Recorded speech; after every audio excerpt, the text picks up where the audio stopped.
Did you know that most commercial deodorants contain toxic chemicals like endocrine disruptors that may compromise your health with prolonged exposure?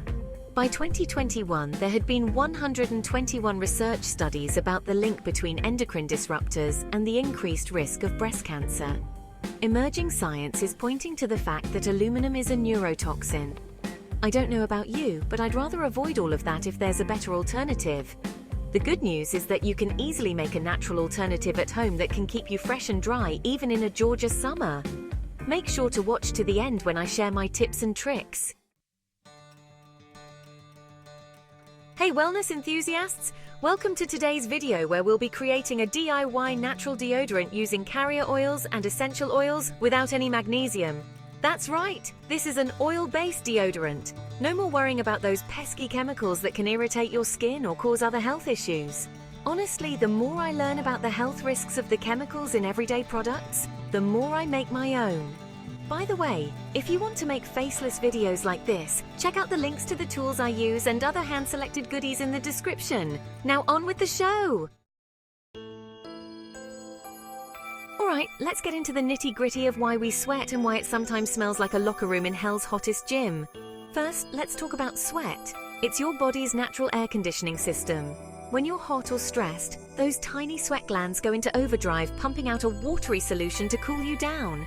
But here's the kicker. Sweat itself is actually odorless.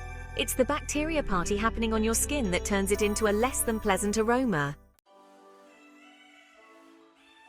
Now, enter the armpit, a warm, moist and nutrient-rich environment, basically a bacteria buffet.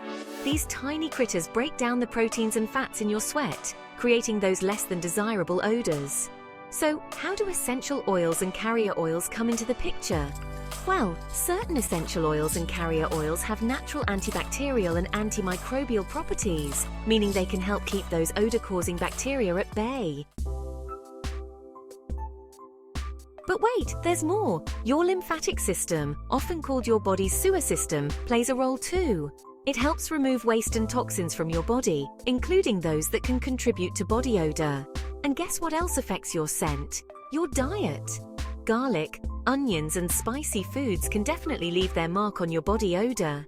A diet high in artificial ingredients that interfere with the way your body gets rid of cellular waste and toxins can also play a role. It's important to help your body do its job by making it easier to get rid of waste. That's where adaptogenic mushrooms and green tea can help. I'm sure you've seen rise all over your social media feeds as people rave about the health benefits and the awesome results.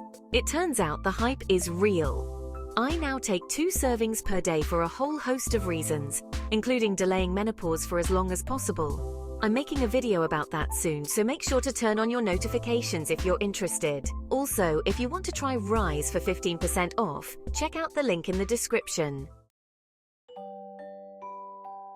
Alright, let's dive into the fun part, making our deodorant. You're going to need a glass pipette. You can find these on Amazon.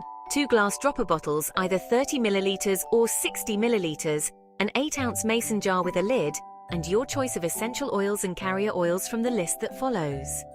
The best essential oils to use for this project are copaiba, Virginia cedar, bitter orange, lavender, neroli, geranium, mei-chang, cardamom, frankincense, helichrysum, Roman chamomile, lemongrass, magnolia, and rose. The best carrier oils are sea buckthorn seed oil, any citrus seed oil, pomegranate seed oil, green tea oil, elderberry seed oil, fenugreek seed oil, passion fruit seed oil, and rosehip oil. The ratio should be 95% carrier oil to 5% essential oils. For example, if you want to make 4 ounces, approximately 120 milliliters of deodorant, you will need 6 milliliters of essential oils and 114 milliliters of carrier oils. You're going to need to be precise with these measurements. I use a food scale set to measure in grams. First, pop open the tops of your selected essential oil bottles, the plastic part with the hole in it, with something thin like a metal nail file.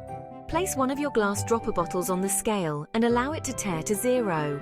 Using a pipette, add your selected essential oils to the glass dropper bottle until you reach 6 grams. Set the glass dropper bottle containing your new essential oil blend to the side. Now place the mason jar on the scale and allow it to tare to 0. Then add 114 grams of your choice of carrier oils and the essential oil blend you just made. Shake the mason jar thoroughly and let this mixture sit for at least a week before transferring it to your remaining glass dropper bottle using the glass pipette. The more plant diversity this blend has, the better it works. My personal blend contains 6 carrier oils and 8 essential oils. I also use 7% essential oils, but I know my own tolerance. You'll find what's best for you with trial and error. I use exactly 8 drops on each armpit twice per day. I use it in the morning, immediately after a shower, then again at night right before bed. You want to make sure that the oil gets fully absorbed. I raise my hands above my head, then bring them down really fast about 20 times. The beauty of an oil-based deodorant is that you don't have to worry about the waxy residue that's left behind by most natural deodorants. You will also find that your armpit skin no longer looks 5 shades darker than the rest of your skin if you are any kind of brown. As a disclaimer, please do not use essential oils directly on the skin without diluting them properly.